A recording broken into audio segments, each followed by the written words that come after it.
Let me show you something interesting, guys.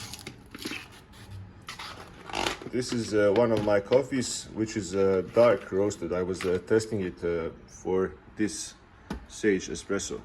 It gets a very good comments from customers who are using this coffee. For my personal preference, this is a very good coffee, but it's quite strong for me. So I have also this one, and this was is much more fruity and much lighter. So let me show you how to make a really unique coffee that is tasting quite nice.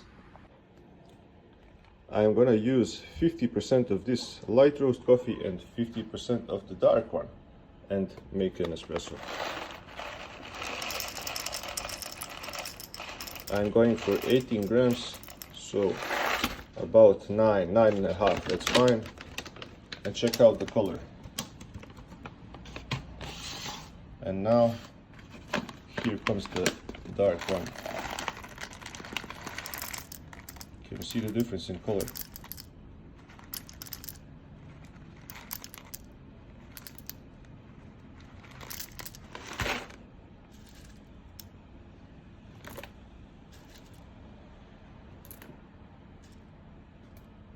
$18.1, it's fine.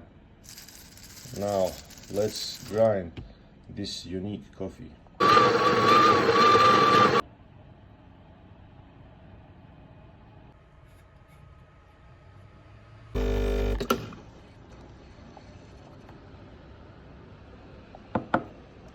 And here we have a really nice and balanced espresso. Now let's steep some milk.